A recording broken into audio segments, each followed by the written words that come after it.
Welcome to Print Your Games, the podcast about what's new and awesome in 3D printing for gamers.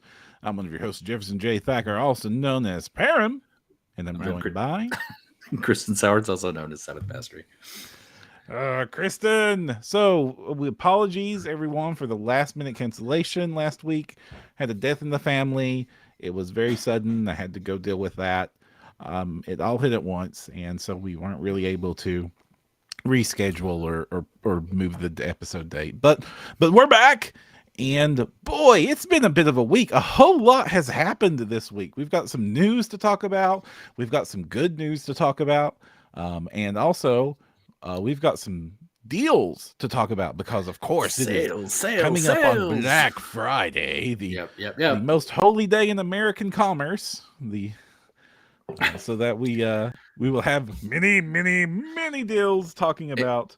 Interesting trivia fact. I was born on Black Friday. Oh, Dun-dun-dun-dun. did you come at a discount? Yes, actually, I broke water in the shower. I'm the most convenient baby in my family. Big family, though, right? Yes. I mean, statistically, I probably had to happen. Oh, yes. So, before we jump into the deals and the news, Kristen, what you been printing? So much. You have been burning the printer up lately. I have, and it's almost all been resin. I had a flirtation with trying to get some FDM stuff set up, and it went bad. And so me and my FDM printer on the outs again. This is not the first time. But because of that, I was like, you know what? I backed interiors too from Cast and Play, and I did swing up and get the nature stuff because I had missed that one. So I added it on. So I have like the whole shebang. And I actually got to build a whole bunch of those walls. They have some really great full height curved walls for dungeon interiors. Okay. And they have some really good cave walls. Now, something I'm just going to throw out really quick. If you're looking for cave walls, I'd actually go to the desert set, not the cave set. The cave set has a bunch of crystal ads they're really super cool. But a lot of caves don't have crystals in them, and it looks a little weird if you don't want them there, you know? So there is some wall segments in there, but it was also fun figuring out how to use those. For our listeners who may not be familiar, the pegs on those are just basically, they have one end that piggybacks on a peg and one end that sticks up a peg, and that's just how they go. And you get about 8 angles you can do, like a 45 or 90 or straight, you know, and then all the other permutations thereof. They are an evolution on dungeon sticks. I've lost you on audio for some reason, Param. Oh no! Can you still hear me? Hello?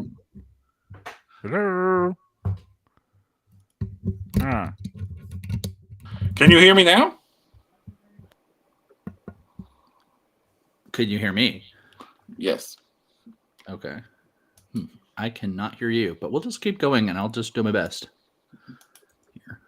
What is going on? Sorry about that. You can still hear Param. That's important. Give me a couple words, Param, just to want to make sure. Hello. Okay. You're coming through my external. I don't know why, but is it echoing is my question. Can you hear an echo? I do not. Okay. Well, if you don't hear an echo, then we can make this. Can you hear me now? You're both coming through. You just can't hear him. Okay. So he okay. James confirms that we're good at least. So I'll just do my best for a second here. What's that? You just reload. Oh, just reload. Fair enough. I'll be right back. I have lots more to say about those walls. Yeah. So everybody, small technical difficulty, everybody. We will have Kristen joining us right back here in a moment as soon as he's able to reload. Hey, Kristen! Can you hear me? It's back in my ears. Yay! Wonderful news. Wonderful. Also, hello, P&D Mike. Welcome to the chat. Hello, Alex. It's good to see you again. It's not an episode without you, Alex. So, Cast and Play walls. Yes, I love them. They got huge value by the dungeon sticks. Super easy to use. However, once you prime them, they are too tight for the holes. Oh, Oh, yeah. mask off the priming peg then before you prime. Mask off the priming peg if you want it tight, but actually I found the easiest thing to do because they don't need to be tight to work well. I just took a Dremel and edged off two of the edges a little bit, and now they're very easy to use. I would also advise if you're going to make them, because they are kind of resin optimized, put them on your tray upside down with drain holes and print them hollow, because you get a lot more bang for your buck that way. I was surprised at how much resin they were drinking, and the full hot walls was like almost $3 in resin for the long boys, the 6 inchers or the 4 inchers, and which those would be durable as hell, right? And also price. That's not a bad price for a big old piece of terrain wall. Like the Dwarven Forge would charge you $20 for that. Right. But it can be cheaper, is of course, and surprise, surprise, I wanted it cheaper because of me. Yeah. But any problems hollowing them? So obviously I printed my first batch poorly. You sent me this message. It's like, hey, do I need drain holes? And I'm like, yes, you do. You do need them. So I did take my Dremel with a drill bit and just pop some in there. And boy, be prepared for a long, long wait. Because if you don't have a big enough drain hole, those will cure even the slightest bit of light. You'll cure shut, and you have to drill them back open again. And it was a whole thing. And one or two of the pieces still had a little bit of resin. So I had a lovely bouquet at my gaming session where I used them, where I had to take those pieces and isolate them. I'm like, that smells like those still have resin in them. So anyway. So this is why, listeners, that when you are hollowing something in your slicer, they have the little hole punch option in the slicer that you can put in there. You don't have to Dremel. Okay. Yeah, that's true. But when you use the hole puncher, by default, at least Cheeto Box wants to put those little punch outs back on your plate. So delete those. Delete them. Don't worry about it. Especially if they're on the bottom of something, it actually is better to have them empty anyway. It helps when you're to clean and everything later. So just you don't need them. So thankfully for walls and most minis and stuff, there's usually a nice place you can just put the hole that you don't care about.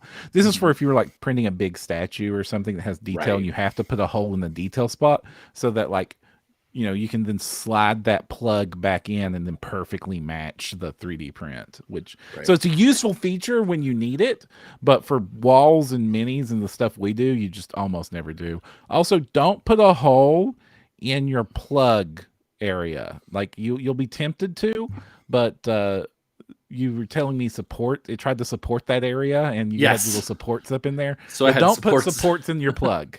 Yeah, you do need to support inside the model. That's not what I mean. Right. So the drainage, there will be supports going through the drainage holes. Let it do that. But the plug-in socket, don't put supports in those. It will try to put them. That's why I recommend flipping them upside down and putting them up so that they're on the very quote unquote top of the print, and then they drain out that way. Did you know if you do print them the other way, bottom down, because the socket you shouldn't need to support it if you print at an angle. It'll just naturally support itself from any sort of normal socket usually does. But new Cheeto Box feature is line that we've teased is line supports, so it will be so easy to support these on the bottom flat sides.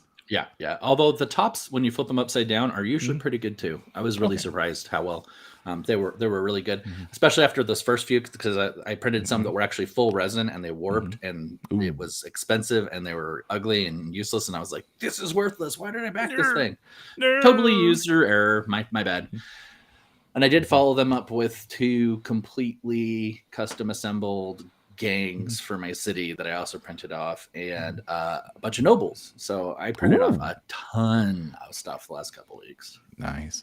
I have also been really busy with printing on both printers right now. On the filament printer, I continue to print the Archmage Manor that you saw the bottom floor of. How many floors are you in now? I have printed the third floor now. These are very long prints. They're like 20 plus hours each to get them. Uh-huh. They're big chunky prints, Yeah, lots of yeah, detail. yeah. Like the longest one was the ground floor because it's like the mountain and then the floor above it. It's like 6 inches tall and like Mm-hmm. filled with details and covers the entire plate of my Neptune 3. So Mm-hmm. it's like 10 inches to a side. It's huge. Well, And has when that you like hold it, it is stairwell going up the chunky. side? Yeah, Yeah, yeah. it's like the mountain that the tower sits on is part of the print. And it is a chunky boy. It is very hefty when you hold it. Um, and then I ran out of filament. It's so big, I just ran out of filament, and that has kind of put a pause on it. I will get pictures of the full thing when it's done. I All didn't want to right. do a progress picture here and kind of spoil it halfway done, but I will. I should by the next episode have like right what's left is the roof, the turret, and the doors. I have Gotcha. to those the three prints I need to do left. The roof itself it'll be another like day and a half print, and I had to wait for filament to get to me, and like this close to Black Friday, it's shipping's real slow. But I did get it this morning. Nice. A nice whole roll of Hatchbox Gray, which is what I'm printing it in, and then the turret is like an 8 hour print, and so are the doors, so that shouldn't be problems. So I'm really looking at about 2 days or maybe three if I just through nature of sleep and going into the office of printing left. But this thing is already massive, so it's like already a foot tall, and I don't Nice. have the roof on it. It Nice. is everything I had hoped for. This is the Archmage's Manor from the Tale of Two Cities set from Ian Lovecraft is what I'm printing here. And I'm going to have to print so many more buildings from this set because it's such a great, like it's very old world, old hammer aesthetic. Yeah. And it is exactly what I was looking for. Any chance with a paint up you could get it to match the vibe from the WizKids score you got, your big Oh, castle? I didn't think about that, but I probably should make them match. That Whiz Kid score is still epic. Yes. And Much envy. the other thing I've been printing is Little Sis wants to do some Grimdark Future stuff. Mhm. So we're going to do some firefight teams. Yay. And I want to so play that. I have printed up some Prime Brothers from Puppets War, and these are the Knight Brothers. Mm-hmm. Uh, So there was some argument whether or not they're intended to be Gray Knights or was it Dark Angels you were going to use them for? Or I think the answer is just generic yes. use them for whatever. This is kind of meant to fit. Do you have a faction that needs knights? This Here will you do go. all of them, absolutely. So it's got the so like they are, Space Marine-esque with cool knight helmets and guns, and really cool. I like these guns because the front rifle swaps out, so it's just you get the pose with them holding a rifle butt, and then you basically put a barrel on to change what gun Whatever it you is. want it to look like. That's cool. Cool knight helmets, like cool looking knight robes, and also like this is like really common in the 40K proxy scene where like all the kits come with like pouches and knives. Like I'm used to in fantasy, like all that would just be sculpted on the model body. Right, but you get to actually build it out. So on like the I'm sitting there sci-fi. just individually gluing combat knives on the boots and like pouches on the belts and stuff. I'm like, this is a little bit overkill. Also, I'm paranoid I'm gonna lose like half of them if I sneeze when I'm taking them off the UV plate. Sure, sure. I found. Do you remember the Monarch squad that I did for Firefight back during Mm-hmm. the St. Paint September Teal challenge? Mm-hmm. I did that, and I found one of the shoulder pads from one of the minis that I had missed. It was still in my cleaning tank. I'm like, how long has this been here? But it was surprisingly it didn't like fall apart. I thought it would just crumble to pieces, but it's still there. I am also probably going to end up using the airbrush. This is like instead of doing like the normal speed paint slap chop method, I think I'm going to go airbrush and panel lining with this. And I've got the Very Tamiya panel classic. lining stuff that I use on Yeah. my Gundams. I'm going to use them here and just like follow the Brent tutorial for this. Interesting, cool. I'd be interested to see. I've been because I've been doing table ready stuff for D&D mostly, right? Right. I've been slap chop, speed paint like galore, but I've been turning out like 12 Yeah. plus minis per couple hour session. which is insane. And they're not great, but they were good. I did have some casualties though. So Casualties? What do you mean casualties? well, okay, so I've definitely been starting to use Tenacious in almost everything, and I'm almost actually Right. down my second bottle of it because I've been printing Mhm. so much. But I had a player who was very zealous about understanding how a third-party class for Dungeons and Dragons worked, and they decided to take upon themselves to reach across my DMing station and grab the book to just start pawing through it. And I don't know about you, but I'm used to asking people before you do stuff like that. Yeah. And I don't know if it was, some lemon hard seltzer, or if it was the fact that they caught my eye when they realized that they were expressly looking into something that I kind of asked them not to. But they dropped my book on my minis, and it was the PC minis, so the stuff I'd focused on the most, and shattered all of them. But the warlock uses this illusory version of his grandmother to be his great great grandmother to be his like out and doing things because he's wanted. And she's the only thing. She's indestructible. She like bounced out, and her delicate fringes and demon headed staff thing, all perfect. She's fine. She just flew about 5 feet and landed perfectly, But yeah, the crux of the two players that were kind of having the issue about the rule stuff, those two minis oddly were right at the center of Doom and just obliterated to shards, even with the Tenacious in them. Well, it's a big hardcover book that fell probably from about 2 or 3 feet up on them, and Oh wow. so So this was a first edition Pathfinder book. no, this was a D&D 5e third party book called Okay. Crystal Punk. It's from Plus 3 Press. It's incredible if you're into such things, but yeah, it has a very unusual. I'm not going to say it's quite as bad as PF1's Synthesis Summoner. I don't mind them. I allow them in my games, but I know a lot of people thought they were super OP. But this is a very similar self-modifying thing, and the character's using it to turn his character into like a half golem. Mm-hmm. And there was just a question on one of the defensive abilities that came up, and the healer is super interested in how other people mitigate damage, and probably a little too interested in how other people's characters worked. And yeah, just kind of swiped the book. And in an opportune, I was in the moment of cleaning up. We were at a bookstore when we played that game, and we're trying to be kind of good about it. And so the player minis, were they Yep. printed in Tenacious? They're printed with Tenacious. Yep. So at least, some of them, oddly, the cheap resin that I got some more rich opto. I know I swore it off a little bit, but those all survived. It was the Anycubic, which I'd been really happy with. Mm-hmm. It was an Anycubic Tenacious mix, and about 10% Tenacious, I want to say, roughly. Mm-hmm. And yeah, especially the crux of the debate of, or whatever it was, where the two characters just got blown up. And yeah, they were all painted. They were all, I won't say my best job, but they were probably as good as I've ever done for speed paints. Ooh. So several hours of work I was out, and that's a bummer because in the real time moment of like responding to, because one part of your brain is like, just try to keep everybody calm. Let's not make this a big scene. It's just a game.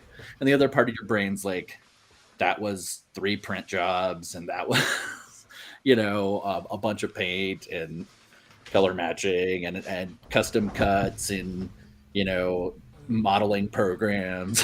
And granted, I still have the STL files. I have to remember that. So other than the paint time, I'm out.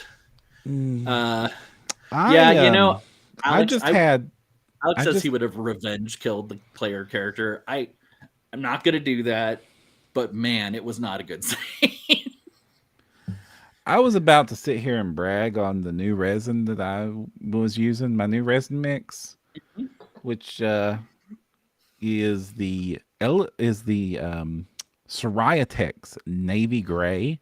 And like I've seen everybody just like using this lately. It's like photographs really well. This like super smoky dark gray, right? And mixed in some Tenacious with it. And I've kind of swore, like, I was thinking the Tenacious would make up for its Cyratech ABS-like is a little bit more brittle than Elegoo's Absolutely ABS-like. agree, especially their translucents. And honestly, I won't fault the resin too much because I had turned this over. Mm-hmm. You notice that the Space Marine's not attached to it anymore. I do This see is the that. base. Yeah. The super glue gave out when I turned it over to try to show it to the camera and Huh. dropped the Space Marine on the floor, And he and broke. this gun snapped. Whoa. Like, now, without Tenacious, this would have been an entire shatter piece. So Probably. Although, again, I'm surprised sometimes that like a few of these resins still manage to like hang on. Mhm. You know. But this is a bummer because I thankfully I have a replacement for it. But Yeah. I actually Well, have some unprimed pieces here. yeah, I actually managed to have a couple duplicates for some of the guys that got broke, just because I was prepped for it. But ironically enough, the player who dropped the book, her first mini had already broken. So, so I actually have to print her up a brand new anything. So if anybody has any good shield maidens with braids, it'd probably be a good fit for the character. So if you want to point me to an STL file in the chat that has braids and a shield, Yeah, that's a great way to look. This is an opportunity to get better minis. yep, yeah. Well, always an excuse to do that. Although I did cut back. Our dear listeners will probably, if they were worried, I have cut back over 28. I can't even imagine being subscribed to that many to begin with, much less I cut back and got rid of 28 of them. Well, yeah, a lot of them were, one-offs or like $5 or whatever. But I was like, I haven't printed anything from this. Why am I still subbed? Yeah, I'm glad that you told me you were using that rubric. It's the same rubric I use, and it comes in helpful because it is way too easy to overcommit and to become a digital hoarder in this hobby. Yep. Well, and Christmas coming up and stuff. I want to have some cash to spend on other people, not myself. So, yeah. So bringing up Christmas, let's talk about the sales. Because Black Friday is coming up, and by the time you're listening to this podcast, for a couple of days away from the big sales, and so there are indeed some 3D printing sales, and we will start off with the easy one. My Mini Factory. Everything's on sale. Well, maybe not everything, but almost everything is on sale. I have feelings here. Okay, what are your feelings? My feelings are this: if you are a fan of an established artist, watch their Patreons more than this. This I don't want to say it's like worthless, but most of the Black Friday sales are equal to their normal Patreon discount.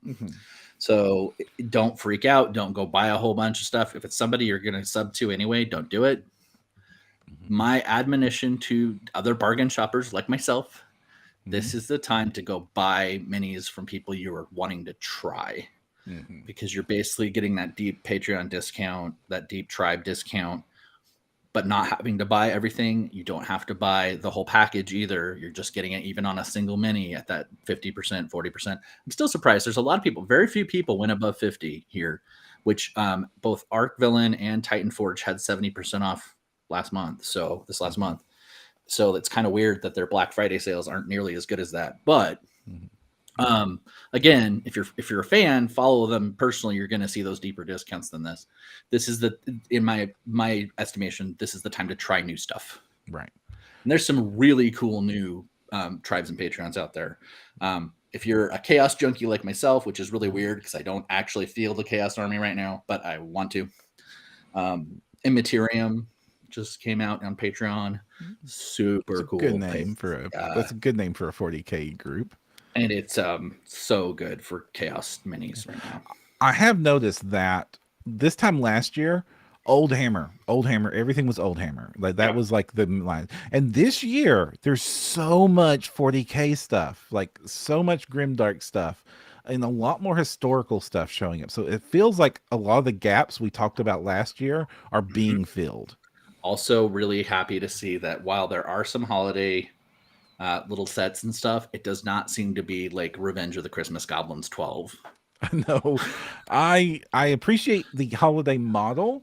An entire like I'll the killer reindeers from Battle Yak last year. Hey, they looked cool, my dudes. But I have no use for those. I have no I use for still got those. them. But yeah, Yeah. the good news is they have that set now. So a lot of people, and I think Battle Yak is a great example, aren't doing the big Christmas set this year. They're just going on with their next thing. So I think a lot of that is like the industry was new and everybody's Mhm. trying new things and they hadn't yet learned that lesson. right, That a single cool Christmas model like Titan Forge did Santa in a sky sled last year with a rocket launcher, and that was Mhm. cool. Is cool. right, An entire set means people drop your Patreon that month. right. Well, like I'm glad the Broken Anvil, which we won't say much about. They did just partially Christmas goblins and still had another part of their set. I think that's fine. Right. Um, Also, like I'm noticing a lot of winter themed sets that aren't holiday themed sets. So like Arc Villain is doing like Frosty Undead next right. month, which is a cool thing. That's just going to Yep. be super useful. Yep. Yeah. Also, a lot of people cashed in on Dragonlance coming out, so you're gonna see a lot of cool dragon. I know, and I'm working on something from that. Yeah, I know. It's been teased on the Patreon. There's been enough. You could say I can say, yeah. I've been helping I've been helping Dragon Trappers Lodge do not official, but compatible OPR stats for their set next month, and that's been a fun project. which is a really cool mashup of that Dragonlance vibe plus war, like actual. Oh yeah, yeah. There's a big- kobold in that set riding on top of a bomb with a rocket launcher on its shoulder, and it's just the most extra thing ever. Yeah. I'm excited for it. I really liked their Spelljammer set, and we got a couple other Spelljammer. I think Monster Mini Mayhem's doing Spelljammer next month, which I'm excited for. Nice. So moving on to the sales, let's start Printer with sales. printers. You want some printers? This is a great time to get started in 3D printing. There are some really good sales for entry level printing right now. Let's start off with Anycubic. I think right now they have the best printer to get started with at the with this Black Friday sale. Just barely. There's another option that you found with Elegoo, but Anycubic is doing their Photon Mono 4K.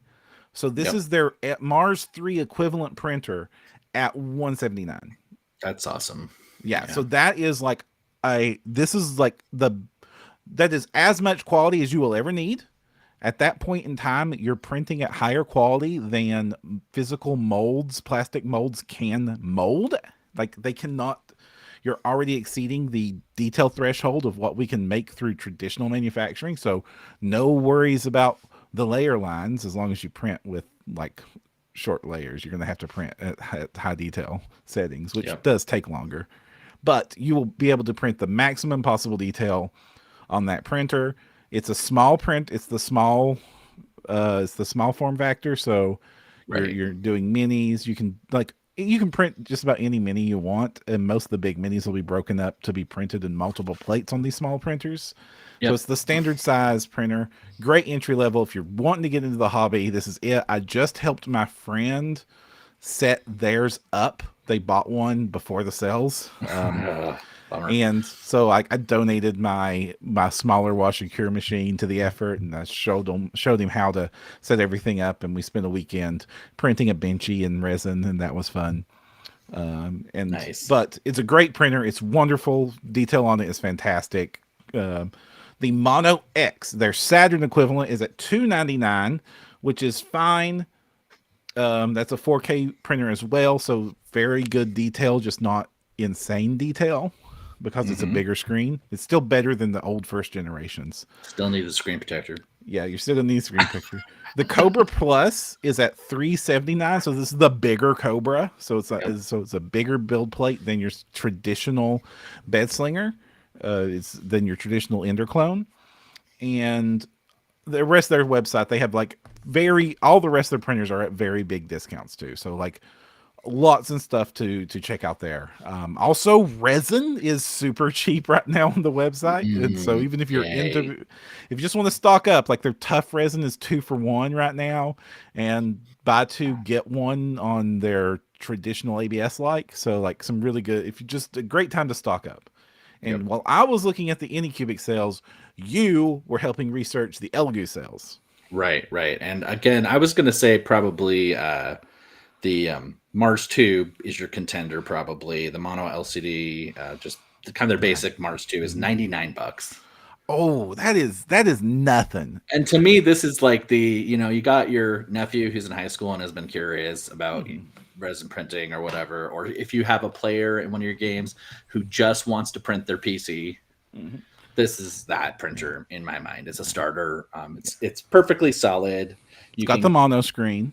Yep, and you can go up to the Pro for only $135. So, and if you are in a small living environment, the Pro is a worthy upgrade. It's got built-in filters. That is the key there.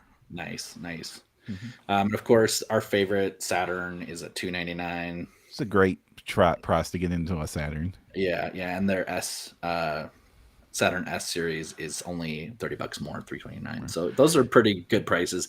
Nothing I need right now personally, but if you're looking to get started, there's some great options out there right now. Right.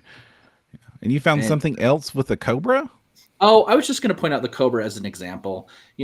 If you have I always have people in the family that are well-meaning and don't really know what to do with me because I'm really weird. So they're just like, here's a Walmart gift card or whatever, right?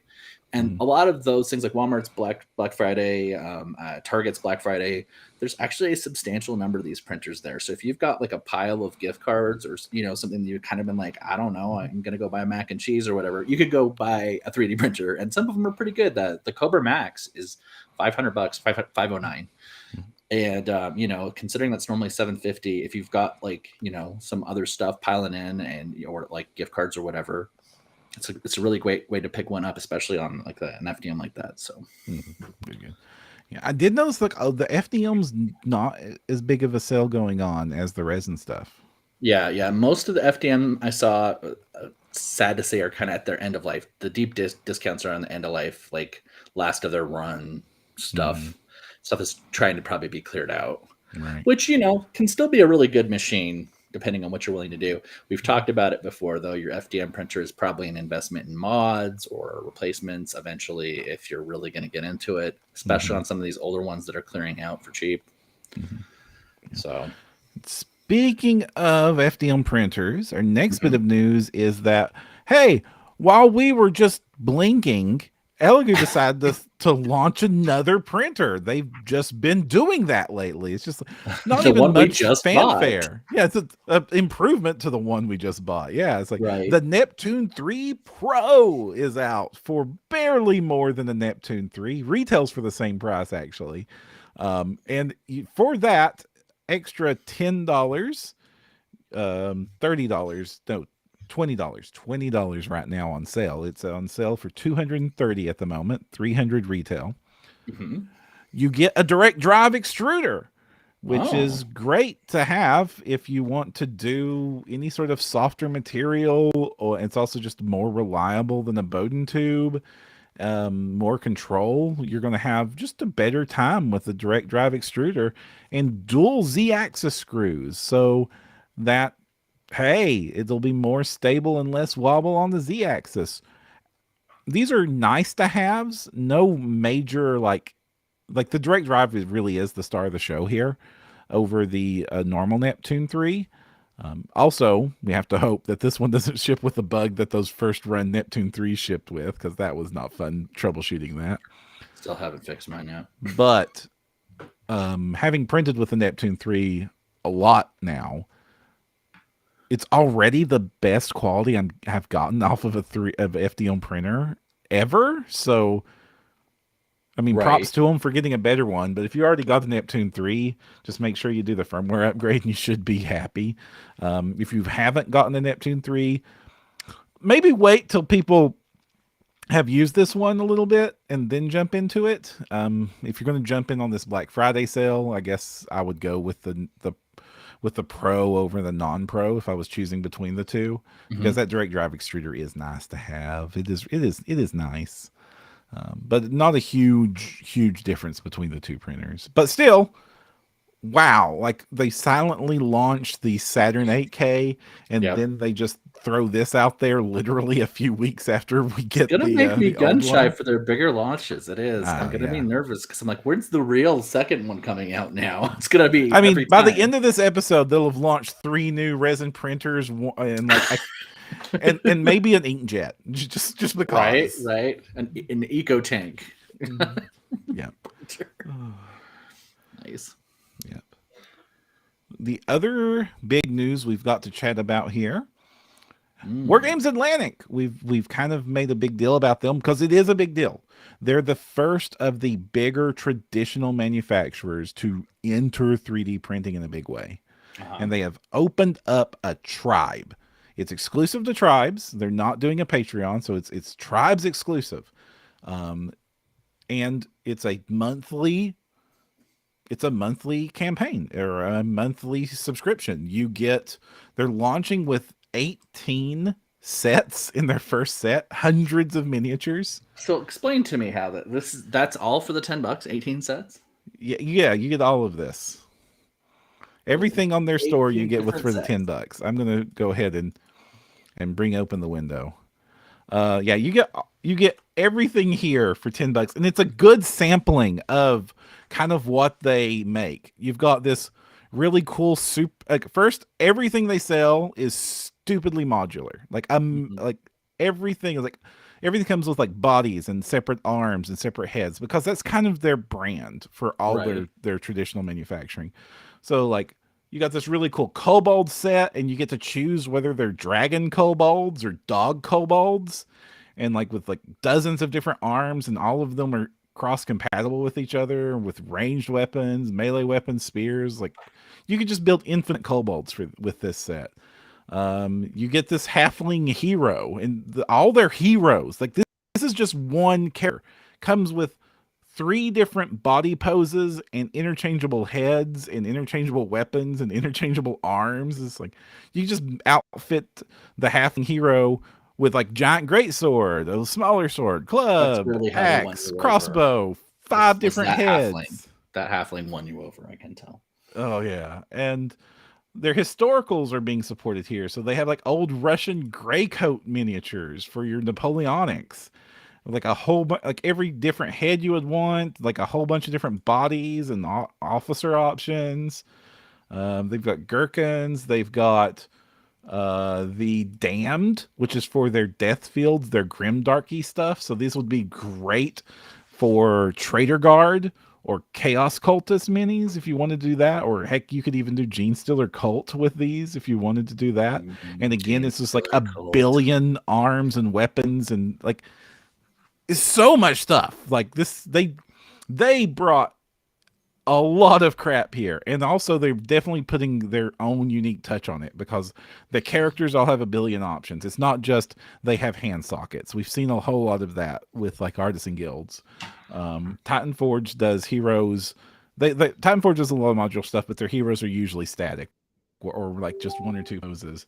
This is like everything has a billion pieces to build it just how you want. And Which I besides both those, love and hate. and besides that, they also just have a bunch of standalone bits to use on other minis. So if you want to kit bash the crap out of stuff, you can. Like this alien heads one is just pure gold. I think that's Because super you can cool. you just like have all these cool alien species in your game. And just use any model you want, cut its head off, glue one of these on, and it will look really cool. Great for Star Wars or Stargrave, Starfinder. Lots of Star games would love that. They have some old Ottoman heads. In completely unrelated news, they only have 75 spots left in their early sign up. Yeah, so they're doing a early sign up for the first 500 gets it for $10 a month. I have and no then idea the how normal I know price that will number. be $12 a month. Alien Hive stuff. So I think this is really cool. I'm glad that when they did it, they didn't tiptoe into it. So Mantic Games is also tiptoeing into the STL market by offering some of their models and some upgrade kits as STLs, but not any of their big sets. Whereas War Games Atlantic just decided, hey, F it, we're just going to go all in. Yeah. May many follow in their footsteps. Yeah. Oh, because one of the things we can attest to. Yeah, go ahead. Sorry. They got these Grimdark Cavalry dudes. Yeah. That is just really cool. But like we've seen, in other parts of this hobby, that there are people who want tree books and people who want PDF. And there are people who are going to buy a WizKids pre-paint or a pre-paint and pull from like a box, blind box. And there are going to be people who buy the pre-primed and paint it. And there are going to be people who always 3D print at this point. Like it's getting to the point where I 3D print almost everything. Like my friend's running a pickup on Thanksgiving in a couple days. I had to visibly restrain myself from saying, hey, what do I need to print for you in the next 2 days? Because I would not have been able to do that turnaround. Well, okay, I might have, but it would have been very little sleep. Yeah, no reason to stress yourself out. Yeah, I get it. And War Games Atlantic is kind of balancing both of the ends of the scale right now. They're kind of doing the most in the space. They brought in with their 3D printed offering just a massive offering right off the bat with a really good deal. And $12 is a little bit more expensive than your average monthly, but I think that they earn the premium, especially if this is a representative of what we're going to start seeing month to month. Like if this is what they're bringing to the table, they're as good as a deal as Epic or OPR or Titan Forge for sure. Definitely. All their parts are cross-compatible with their physical stuff, so they intend to serve both markets. That's so cool. They're also saying that just because something shows up digital doesn't mean that they won't make it into a plastic or a resin print and buy physical. And they're also doing the opposite. They have worked with other STL creators to make plastic versions of their sets, like with Reptilian Overlords that did those really cool space Vietnam minis that they've been putting out forever. And they turned those into really high quality plastic kits that you can just buy physically and cheaply. It's like $30 for like 20 of those dudes, which is a great price for minis. So like buying their physical stuff is a good deal. Their digital stuff's a good deal. They're both cross compatible. This is exactly the future that I've been advocating for, and a great example of a company who is seeing that there is a disruption in their market and being smart enough to move with it instead of trying to fight against it. Well, it's like GW probably could even double the price of the standard digital file and get. Oh, sure, yeah. GW could launch with $50 a month, and people would sign up for that. Would still pay for it, yeah. It's nuts, but no, we're gonna fight cults and be antagonistic. So, Alex, but are their games any good? Well, I can't speak to Deathfield. I haven't played Deathfields. Nor have I. Yeah, but most of their stuff, they seem to market it towards playing other people's games with. So these are perfect to play your Grimdark Future. This is perfect to play Stargrave. These are minis perfect to play hundreds of other historical games, because a huge part of their market is printing historicals, and that's a lot of that stuff is even like rules that just this particular group of 12 people in Scotland wrote. And that's all they play with. This is just for this one engagement. We're going to try to recreate or whatever. So I can't speak to the quality of the Deathfield's game. I actually at this point do not know if there is actually a Deathfield game you can play. But I do know that those models work really great as Human Defense Force in Grimdark Future. Nice. All right, moving on. You had a news item for us. Yes. We had from 3D Art Studios on here a while back, some people, and they had done that Kickstarter for Ukraine. Closer to the mic. Oh, sorry. They had done that Kickstarter for the Ukraine, and Saul Good Creations is the company they made for the nonprofit, I guess, for that Kickstarter. And they are back with a new version of it. So it has, I want to say, at least 200 new minis. But if you missed out on the other one, so it's $5 for the Freedom. It's like the statue lady that's kind of like holding the Ukrainian flag, and then there's the 35 for all the new stuff, which is great. 200 minis. Again, this is all premium content from everybody It's on across. Frontiers, not the Kickstarter. Oh yeah, sorry. It was a Kickstarter the first time, is what I was saying. Right. Before. Yeah. The second campaign is Frontiers only. Sorry. Yes, thank you for clearing that up. I would have sent people very confused. My bad. $70 though gets you everything you might have missed for the first time if you didn't. And they have a whole bunch of pictures and show all the food that they got with the last funding, and it's all creator driven. Everything was donated. Super cool models, ton of variety. Again, if you're just getting started in 3D printing, just a huge a variety of stuff and good samples of really great creators out there. You're doing good. You're going to get an idea of what the minis are like from different creators, and just massive savings on all this content. So Yeah. I would say a good cause and good value. Do it, but check it out at least, at the very least. Yeah, and some of these models are just gorgeous. Like, actually, all of them have been so far that I've I mean, looked. like Lord of the Print, Bestarium, 3D Arts guy.